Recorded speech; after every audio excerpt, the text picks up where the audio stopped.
ஹரிநாராயண துரித நிவாரண பரமானந்த சதாசிவசங்கர் உலகெங்கிலும் வாழ்ந்து கொண்டிருக்கும் ஸ்ரீராம் ஆஸ்ட்ரோ யூடியூப் சேனல் நேயர்களுக்கு டாக்டர் சைதை ராஜாவின் அன்பான வணக்கங்கள். நாம் இப்பொழுது இந்த எபிசோடில் ஒரு வித்தியாசமான தலைப்பு, தமிழ் புத்தாண்டு பலன், ஓராண்டு பலன்,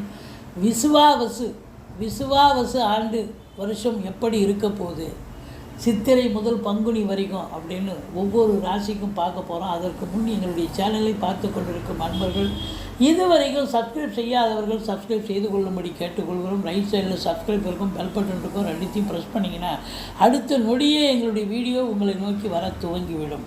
எங்களுடைய வீடியோவை ஸ்கிப் பண்ணாமல் பாருங்கள். இது உங்களுக்கு மிக மிக பயனுள்ள பதிவாக அமையப்போகிறது என்று சொன்னால் மிகையாகாது. வாங்க, ஒவ்வொரு நட்சத்திரம் 27 நட்சத்திரத்தில் பிறந்தவங்க இருக்காங்க. இந்த 27 நட்சத்திரமும் ஒவ்வொரு நட்சத்திரத்தில் பிறந்தவங்களுக்கு இந்த விசுவாவசு ஆண்டு எப்படி அமையப்போகிறது என்பதை பார்க்கலாம். வாங்க. ரோகிணி நட்சத்திரம் 27 நட்சத்திரத்தில் 4வது நட்சத்திரமாக வருகிறது. ரோகிணி நட்சத்திரத்தில் பிறந்தவர்கள் அதி புத்திசாலிகள், ரொம்ப தரம். இவங்களை கையாளுறதே கஷ்டம். இவங்க ஆளுமை திறன் அதிகமாக கொண்டவங்க. எனக்கு தான் எல்லாம் தெரியும், உங்களுக்கெல்லாம் ஒன்றும் தெரியாது அப்படின்னு சொல்லுவாங்க. பெரும்பாலும் பார்த்திங்கன்னா இந்த ரோகிணியில் பிறந்தவர்களுக்கு இந்த தாய்மாமன் உறவு அந்த அளவுக்கு ஒரு சிறப்பாக இருக்காது. இருக்கும், பட் இருந்தாலும் அந்த அளவுக்கு சிறப்பாக இருக்காது. ஏன்னா தாய்மாமன் ஆகாது அப்படின்னு சொல்லக்கூடிய ஒரு நிலை. இருந்தாலும் இந்த ரோகிணி நட்சத்திரத்தில் பிறந்தவர்களுக்கு முதல் திசை சந்திர திசை. ரோகிணிக்கு சந்திரனுடைய ஆதிக்கம் நிறைந்த நட்சத்திரம். சந்திர திசை முதல் திசையாக வரும். இந்த ரோகிணி நட்சத்திரம் 1ஆம் பாதம், 2ஆம் பாதம், 3ஆம் பாதம், 4ஆம் பாதம் ரிஷப ராசியில் அமைகின்றன. இந்த ரிஷப ராசியில் அமையுது அப்படின்னு சொன்னாலே இவங்க ஒரு துடுக்குத்தனமாக இருப்பாங்க, ஒரு மிடுக்காக இருப்பாங்க. இவங்களை அட்ஜஸ்ட் பண்ணுறதே பெரிய விஷயம் அப்படின்னு சொல்லலாம். அந்த அளவுக்கு இவங்க ரொம்ப அறிவு ஜீவியாக, எதுலேயும் நம்பர் 1ஆக இருக்கக்கூடிய ஒரு அன்பர்கள் அப்படின்னு சொல்லலாம். நாமகரண எழுத்துக்கள் இந்த நட்சத்திரத்தில் பிறந்தவங்க பார்த்திங்கன்னா ஓ, வ, வி, உ அந்த எழுத்தில் இவங்களுக்கு நாமகரண எழுத்து பேர் சுட்டலாம். கணம் இவங்க மானுஷ கணம்தான். மிருகம் ஆண் நாகம். மரம் விருட்சம், என்ன விருட்சம் அப்படின்னா நாவல் மரம் அப்படின்னு சொல்லக்கூடிய நிலை. பட்சி ஆந்தை. இப்போ இந்த நாவல் கன்று வாங்கி, நாவல் மரம் கன்று வாங்கி ஒரு பொது இடங்களில் வைக்கலாம். ஒரு கோயில் வளாகம் நிறைய இருந்ததுன்னா அங்கேலாம் நீங்கள் கொண்டு போய் வச்சுட்டு வரலாம். இல்லை உங்கள் வீட்லேயே வளர்க்கலாம். இதெல்லாம் வளர்த்திங்க. அதெல்லாம் ரொம்ப வளர நீங்கள், ஏன்னா மற்றவங்க பொது இடம்லாம் மற்றவங்களும் அதை பராமரிப்பாங்க, அதை இது பண்ணுவாங்க இல்லையா. அது வளர உங்கள் வாழ்க்கை மிக சிறப்பாக இருக்கும் அப்படின்னு சொல்லலாம். உங்களை பொறுத்தவரையிலையும் ஆரம்ப திசை சந்திர திசையாக இருக்கும். இந்த ரோகிணி நட்சத்திரத்தில் பிறந்தவங்க சூட்சமம் அதிகமாக இருக்கும். எவ்வளோ பெரிய பிரச்சனையும் இவங்க சால்வ் பண்ணிவிடுவாங்க. ஆளுக்கு தகுந்த மாதிரி இவங்க ஆக்ட் பண்ணுவாங்க, நடிப்பாக இருப்பாங்க. அப்போ இவங்களுக்கு பிரச்சனைகளே வராது. வந்தாலும் இதை எளிதில் அதை தீர்க்கக்கூடிய, லாவகமாக தீர்க்கக்கூடிய ஒரு மனிதர்கள் இவர்கள் அப்படின்னு சொல்லலாம். இந்த நட்சத்திரம் பார்த்திங்கன்னா அற்புதமான நட்சத்திரம், சந்திர பகவானுடைய நட்சத்திரம். ரோகிணி நட்சத்திரத்தில் அவதரித்தவர் யாருன்னா கிருஷ்ண பரமாத்மா. இந்த கிருஷ்ணன் அவதரித்த நட்சத்திரம் அப்படிங்கும்பொழுது கிருஷ்ணர் எப்படிலாம் இது பண்ணுவாரோ அதுபோல் இவங்க ரோகிணி இவங்க சூட்சமத்தை கூட புரிஞ்சிக்க முடியாது. அப்படிலாம் இவங்க காரியம் சாதிப்பதில் வல்லவர்கள் என்று சொன்னால் மிகையாகாது. இந்த ரோகிணி 1, 2, 3, 4 பாதங்களும் இந்த துலா ராசியில், ரிஷப ராசியில் அமைவதால் ரிஷபராசினுடைய அதிபதி சுக்கிரனுடைய ஆதிக்கம் நிறைந்தவர்களாக கலைத்துறையில் இவர்கள் பணியாற்றுவார்கள். கலைத்துறையில் நடிகர்களாக இருக்கலாம், டெக்னீஷியனாக இருக்கலாம், எழுத்தாளர்களாக இருக்கலாம், டைரக்டராக இருக்கலாம், கேமராமேன், இப்படி எதுவாக அரசாங்கத்துறையிலையும் வேலை பார்க்கலாம், தனியார் துறையிலையும் வேலை பார்க்கலாம். இவங்க பொறுத்தவரையிலையும் பார்த்திங்கன்னா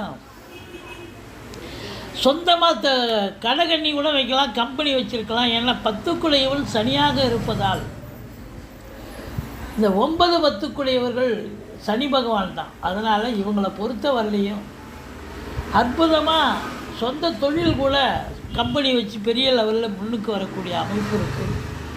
இந்த ரோகிணியில் பிறந்தவர்கள் ஒரு வறுமையில் பிறந்தாலும், வறுமையில் ஒரு சாதாரண குடும்பத்தில் பிறந்தால் கூட இவங்க பெரிய லெவலுக்கு மத்தியம வயதிலே இவங்க ஒரு பெரிய லெவலுக்கு ரீச் ஆகி ஒரு விஐபி நிலைக்கு கூட ஒரு சிலர் வர வாய்ப்புகள் இருக்கிறது.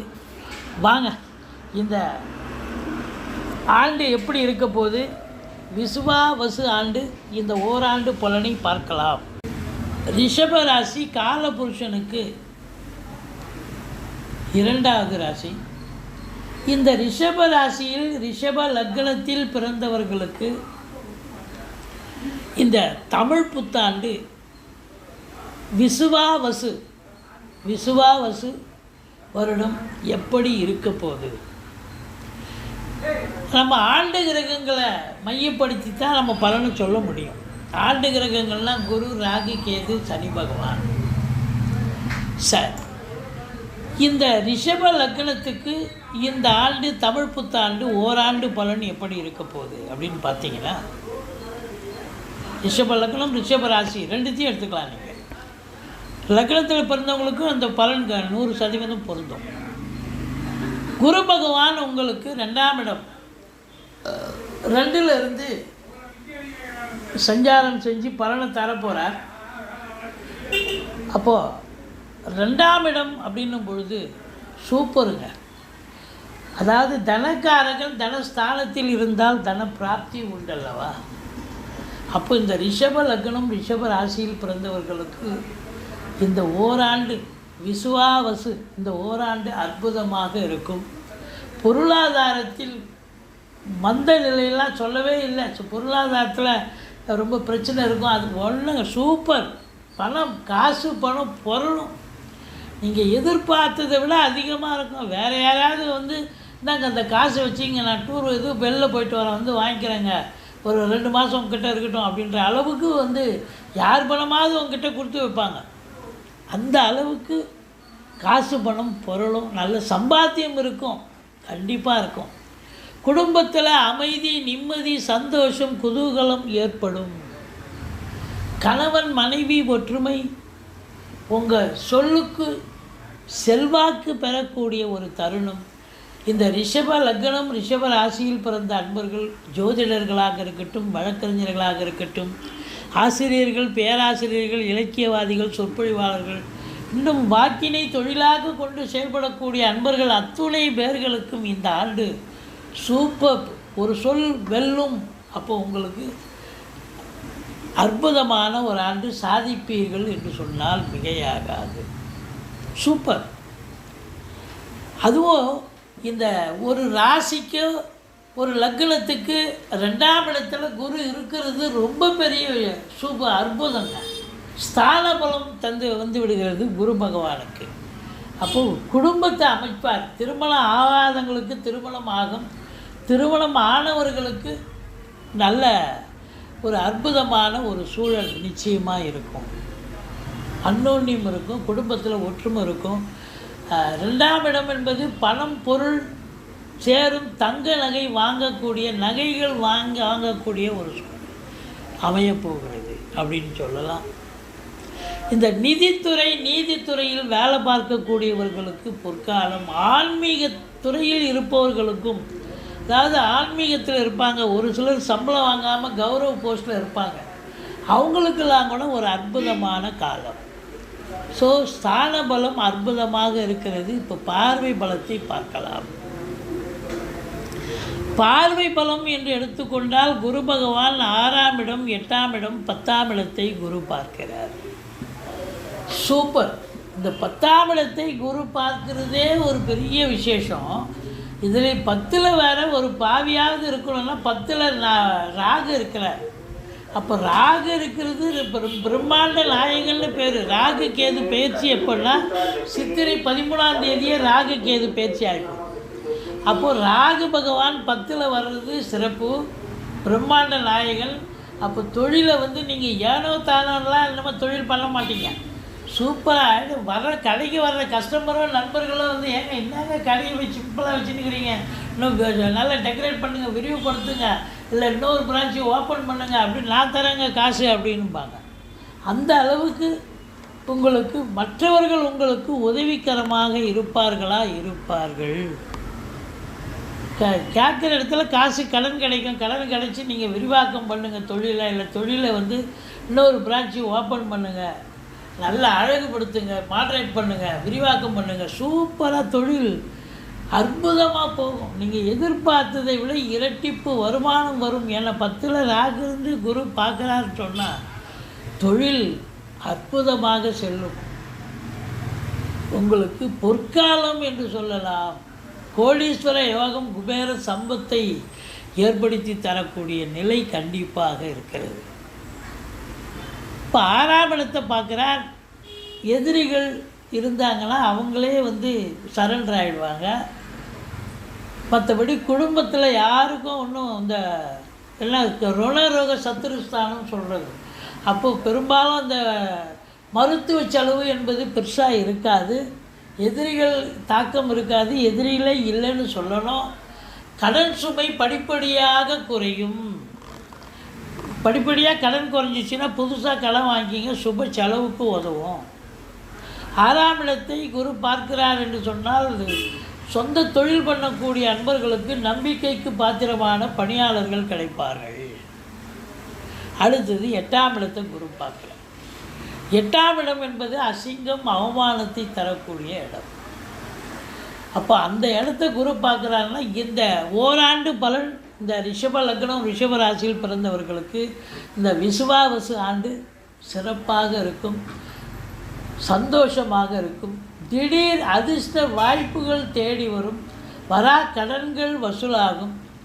வீட்டில் வயதான பெரியவங்க இருந்தால் அவங்க எழுந்து நடமாட துவங்குவாங்க, ஒன்றும் பிரச்சனை கிடையாது அப்படின்னு சொல்லக்கூடிய நிலை. அப்போ குரு ஸ்தான பலம் பார்வை பலத்தை இந்த ஓராண்டு பார்த்துட்டோம். ராகு கேது பயிற்சி பலன் இந்த ஓராண்டு அது 1.5 வருஷம் இருப்பாங்க இல்லையா, நம்ம ஓராண்டு பலனை தானே பார்க்க போகிறோம். இந்த விஸ்வாவசு ஆண்டு எப்படி இருக்கும்னா, அப்போ 10ஆம் இடத்துல ராகு இருந்து குரு பார்க்குறாருன்னா ராகு வேலை போல் கொடுக்க யாராலையும் முடியாது அப்படின்னு சொல்லணும். அந்த அளவுக்கு பெரிய லெவலில் சம்பாத்தியத்தை பண்ண போகிறீங்க. வெளிநாடு உள்நாட்டு வாணிபம், வெளிநாட்டு வாணிபம், ஏற்றுமதி இறக்குமதியாளர்கள், ஷேர் மார்க்கெட்டில் இன்வெஸ்ட் பண்ணுறவங்க, ஸ்பெக்குலேஷன் பண்ணுறவங்க, ஆன்லைன் பிஸ்னஸ் பண்ணுறவங்க, ஹோட்டல் பிஸ்னஸ் பண்ணுறவங்க எல்லோருக்குமே சிறப்பான ஒரு ஆண்டு. இம்போர்ட்டிங் எக்ஸ்போர்ட் பண்ணக்கூடியவர்களுக்கு அற்புதமான ஒரு ஆண்டு. மொழி அந்நிய மொழி பேசுபவர்கள் உங்களுக்கு உதவிகரமாக இருப்பார்கள். சரி, வாட்டை போட்டு கேது பாருங்கள், உங்களுக்கு 4க்கு வந்தாங்க. இப்போ 4ஆம் இடம் அப்படின்னு சொன்னால் மாத்திருஸ்தானம். மாத்திருஸ்தானத்தில் கேது வந்து குரு பார்க்குறாரோ இல்லை, இப்போ 4ஆம் இடம் டேமேஜ் ஆகிடுது. நாம் 4ஆம் இடம் டேமேஜ்னு சொன்னால் தாய்க்கு தேக ஆரோக்கிய குறைவு ஏற்படும். இந்த ஓராண்டு அடிக்கடி மருத்துவ செலவு வைக்கும். தாய் வழி சொந்தங்களுக்கும் உங்களுக்கும் கருத்து வேறுபாடு ஏற்படும். வண்டி வாகனங்களை வச்சுருப்பீங்க, பர்சனல் யூஸ், இந்த வண்டி வாகனங்கள் திடீர்னு செலவு வைக்கும். இல்லை வண்டி வாகனங்களை வச்சு பொழப்பு நடத்தக்கூடியவர்களுக்கு பொழப்பு நடக்கிற மாதிரி நடக்கும், சவாரி போய் பாதியில் நின்று போயிடும், பழுதாகக்கூடிய செலவு ஏற்படும். எச்சரிக்கையாக இருந்து வருவார்கள். 4ஆம் இடம் என்பது சுகஸ்தானம். அந்த சுகஸ்தானத்தில் கேது இருக்கிறதால சுகம் கெடுகிறது. அதுலேயும் குறிப்பாக ஆணாக இருந்தால் பிரச்சனை இல்லை, பெண்ணாக இருந்தால் அந்த மாதவிடாய் பிரச்சனைகள் இருக்கும், இந்த யூட்ரஸ் ப்ராப்ளம் வரும், ஏதோ பிரச்சனைகள் வரும், பார்த்துக்கோங்க. மற்றபடி இந்த ராகு கேதுவை நம்ம பார்த்துட்டோம். வாட் அபவுட் சனி பகவான்? சனி பகவான் உங்களுக்கு மீனத்தில் இருக்கிறார். மீனம் என்பது உங்களுக்கு அற்புதமான இடம், 11ஆம் இடம். 11ஆம் இடத்தில் சனி பகவான் இருக்க கொடுத்து வைக்கணுங்க. அப்போ 11இல் எந்த ஒரு கிரகமும் இருந்தாலும் அளப்பரிய பலனை தரும். அது சனி பகவானுக்கு உகந்த இடம் 3, 6, 11. அப்போ 11ஆம் இடத்துல இருக்காருன்னு சொன்னாலே சூப்பர், நல்ல சம்பாத்தியம் இருக்கும். நல்ல ஒரு வருமானம் இருக்கும். கோடீஸ்வர யோகம், குபேர சம்பத்து, எதை தொட்டாலும் தொழில் ரீதியாக நீங்கள் அரசு உத்தியோகத்தில் இருக்கிறீங்க, ப்ரமோஷன், இன்க்ரிமெண்ட் இதெல்லாம் கிடைக்கும், ட்ரான்ஸ்ஃபர் இதெல்லாம் கிடைக்கும். அப்போ சூப்பர். ஒரு சாதாரண கிளரிக்கல் கேட்டிலிருந்து நீங்கள் வந்து ஒரு சூப்பரண்ட் ஆகிறீங்க, இல்லை ஒரு ப்ரமோஷன் கிடச்சி இப்போ ஒரு மேனேஜர் போஸ்ட் மாதிரி வரீங்கன்னு சொன்னால் கௌரவம், புகழ், அந்தஸ்தும் உயருகிறது. இன்க்ரிமெண்ட்டு, படிப்படியாக வருமானம் உயரக்கூடிய நிலை. சமூகத்தில் பேரு புகழ் உயரும். சொந்த தொழில் பண்ணுறவங்களுக்கு பார்த்தீங்கன்னு சொன்னால் தொழில் சிறப்பாக செல்லும். நம்பி கடனை வாங்கி தொழிலில் போடுங்க, தொழில் சிறப்பாக செல்லும். அது ரெட்டிப்பு வருமானம் வரக்கூடிய இந்த ராகுவும் சனி பகவானும் இந்த ரிஷப லக்னத்தில் பிறந்தவர்களுக்கு, ரிஷப ராசியில் பிறந்தவர்களுக்கு இந்த விசுவாவசு ஆண்டு பொற்காலம், பொன்னான ஆண்டு என்று சொன்னால் மிகையாகாது. தொட்டதெல்லாம் சக்ஸஸ். நீங்கள் பொருளாதார மேன்மை, குபேர சம்பத்து, கோடீஸ்வர அந்தஸ்தை பெறக்கூடிய தருணம் வந்தாச்சு அப்படின்னு சொல்லலாம். உங்கள் காட்டில் மழைங்க சூப்பர். இந்த ரிஷப லக்னம், ரிஷபராசிக்கு பொற்காலம் அப்படின்னு சொல்லலாம். சரி, சனி பார்வை அப்படின்னு பார்த்தீங்கன்னா ராசியை லக்னத்தை சனி பார்க்குறார். ரிஷப லக்னம், ரிஷபராசி, சனி பார்வை. கொஞ்சம் மந்திரிச்சு விட்ட மாதிரி இருப்பீங்க. டென்ஷன், பரபரப்பு, வேலை பலு இதெல்லாம் இருக்கிறதால ஒரு டென்ஷன், பரபரப்பு இருக்கும். எச்சரிக்கையாக இருந்து கொள்ளுங்கள். மற்றபடி உங்களுக்கு 5ஆம் இடத்தை சனி பார்க்கிறார். பூர்வீகத்தில் ஏதாவது ஒரு பிரச்சனை வரும், பார்த்துங்க. பூர்வீகத்தில் ஏதாவது ஒரு பிரச்சனை வரும். சனி பார்வை இருக்கிறதால இது வரைக்கும் நல்லா இருந்திருக்கும். இப்போ திடீர்னு பார்த்தா வரப்பு சண்டை, வாய்க்கால் சண்டை, அப்புறம் காலி மனையில் எனக்கு இது வரைக்கும் இடம் இருக்குது, ஒரு அடி தள்ளி வந்துட்டீங்க, வேலையை போட்டுட்டீங்க, சவுறு போட்டுட்டீங்க அப்படின்னு சண்டைக்கு வருவாங்க. இந்த பூர்வீகத்தில் பிரச்சனை வரும். பிள்ளைகளுக்கும் உங்களுக்கு பிரச்சனை வரக்கூடிய நிலை இருக்கும். கான்ட்ரவர்சி வரும். பிள்ளைகளுக்கு படிக்கிற இடத்துல கொஞ்சம் ஹார்ட் ஒர்க் பண்ண வேண்டிய சூழ்நிலை ஏற்படும். இந்த சீட்டாட்டோ, ரேஸு, லாட்ரி, ஸ்பெக்குலேஷன் இது மாதிரி பண்ணக்கூடிய அன்பர்கள் கொஞ்சம் எச்சரிக்கையாக இருக்க வேண்டும். குழந்தை பாக்கிய இதுக்காக காத்திருக்கிறவங்களுக்கு கொஞ்சம் லேட்டாகும், காலதாமதம் ஆகும். குலதெய்வ வழிபாடு பண்ணிக்கங்க, மற்றபடி குறை ஒன்றும் இல்லை. உங்களை பொறுத்த வரலையும் இந்த ராகு கேது பயிற்சியால் இந்த விஸ்வாவசு ஆண்டு ரிஷப லக்னம், ரிஷப ராசியில் பிறந்தவர்களுக்கு ராகு அளப்பரிய பலனை தரப்போகிறார். கேது 4ஆம் இடத்தில் இருந்து பிரச்சனையை கொடுக்க போகிறார். எச்சரிக்கையாக இருந்து கொள்ளுங்கள். சனி லாபத்தில் இருப்பது பெரிய விசேஷம். ஸோ மொத்தத்தில் பார்க்கும் பொழுது பொருளாதாரம் சூப்பராக இருக்கும், எந்த குறையும் இல்லை. அற்புதமான ஒரு ஆண்டு அப்படின்னு சொல்லலாம். குரு 2ஆம் இடத்தில் இருக்க கொடுத்து வைக்கணும். மற்றபடி உங்களுக்கு இந்த ரிஷப லக்னம், ரிஷப ராசியில் பிறந்த அன்பர்கள் சொந்த தொழில் செய்தாலும் சாதிக்கப் போகிறீர்கள். அரசு உத்தியோகமோ தனியார் துறையிலையோ இருந்தாலும் ப்ரமோஷன், இன்க்ரிமெண்ட் கண்டிப்பாக கிடைக்க போகிறது. இந்த போட்டி பந்தயம்னு வந்தால் நீங்கள் தான் ஜெயிக்க போகிறீங்க. விளையாட்டு துறையில் இருப்பவர்கள் சாதிப்பீர்கள். சினிமா துறையில் இருப்பவர்களுக்கு முன்னேற்றகரமான ஒரு காலகட்டம் அற்புதமாக இருக்கும். ஏன்னு சொன்னால் சுக்கிரனுடைய ஆதிக்கம் இல்லையா அந்த வீடு, அதனால் உங்களை பொறுத்தவரையிலையும் சொந்தமாக இண்டஸ்ட்ரி வச்சுருக்கிறவங்களும் ரொம்ப பெரிய லெவலில் ரீச் ஆவாங்க. ஒரு கம்பெனி இன்னொரு கம்பெனி ஓப்பன் பண்ணக்கூடிய நிலை வரும். உள்நாட்டு வாணிபம், வெளிநாட்டு வாணிபம், ஏற்றுமதி இறக்குமதியாளர்களுக்கு அற்புதமான ஒரு ஆண்டு சிறப்பாக இருக்கும். பத்திரிகை துறை, மீடியா துறையில் பணிபுரிபவர்களுக்கும் ஒரு பொற்காலம் என்று சொல்லலாம். இந்த ஒரு பொருளை வாங்கி விற்கக்கூடிய அன்பர்கள் அவங்களுக்கும் அந்த சிறப்பாக இருக்கும் அப்படின்னு சொல்லணும். இந்த 4ஆம் இடத்தில் கேது இருக்குது, 5ஆம் இடத்தை சனி பார்க்கிறார். அதனால் இந்த ரியல் எஸ்டேட் பிரமுகர்கள், ஃப்ளாட் ப்ரமோட்டர்ஸ், பில்டிங் கட்டிட கலைஞர்கள் இவங்கெல்லாம் கொஞ்சம் விழிப்புணர்ச்சியாக வேலை பார்க்கணும். பிரச்சனைகள் ஏதாவது வரும், எச்சரிக்கையாக இருக்கணும். வேலை கிடைக்கும், வேலை கிடைச்சி கட்சியில் சம்பளம் கிடைக்கலன்ற மாதிரி இருக்கும். ஒரு ப்ரொமோட்டர் இருக்கார், ஒரு பில்டிங் கட்டுறாரு அப்படின்னா அது வந்து கரெக்டாக கட்டி விற்றுட்டா தானே அவருக்கு லாபம். விற்காமல் போனால் அது கட்சியில் லாபத்தில் நஷ்டமாயிடுமே. ஸோ இப்படியெல்லாம் வரும். 4ஆம் இடத்தில் கேது இருப்பதால் சில பிரச்சனைகள் வரலாம். உங்கள் பிறந்த கால தசாபுத்தி சிறப்பாக இருந்ததுன்னு வைங்க, யாராக இருந்தாலும் அவங்க விழுத்து வாங்கிடுவீங்க, கோடீஸ்வரன் ஆகிடுவீங்க. பிறப்பு கால தசாபுத்தி சிறப்பாக இருந்தால் இந்த ரிஷப லக்னம் ரிஷப ராசியில் பிறந்தவர்களுக்கு பொற்காலம். பிறப்பு கால தசாபுத்தி இப்போ அடிப்படை தசாபுத்தி சரியாக இல்லை அப்படின்னா இந்த 4ல் கேது, இந்த ரியல் எஸ்டேட் பண்ணக்கூடியவர்கள், விவசாயம் சார்ந்த பிரிவில் பணிபுரிபவர்கள், இவங்களுக்கெல்லாம் தான் பிரச்சனை வரும். மற்றபடி ஒன்றும் மற்றவாளுக்கெல்லாம் ரொம்ப சிறப்பாக இருக்கும். இந்த நிதித்துறை, நீதித்துறை, ஆன்மீகத்துறை, மெடிக்கல் ஃபீல்டு, கம்பெனி, மருந்து கம்பெனி வச்சுருக்கிறவங்க, இவங்களுக்கெல்லாம் சிறப்பான காலம் அப்படின்னு சொல்லலாம். ரொம்ப அற்புதமாக இருக்க போகிறது. இந்த ரிஷப லக்னம் ரிஷப ராசியில் பிறந்த அன்பர்களுக்கு இந்த ஓராண்டு விசுவாவச ஆண்டு சூப்பர். உங்கள் காட்டில் மழைன்னு சொல்லணும், பொற்காலம் அப்படின்னு சொல்லணும். இதுவரைக்கும் எங்கள் சேனலை பார்த்தமைக்கு நன்றி. எங்கள் வீடியோ பிடிச்சிருந்தால் லைக் பண்ணுங்கள், ஷேர் பண்ணுங்கள், சப்ஸ்கிரைப் பண்ணுங்கள். மறக்காமல் சப்ஸ்கிரைப் பண்ணுங்கள். நன்றி.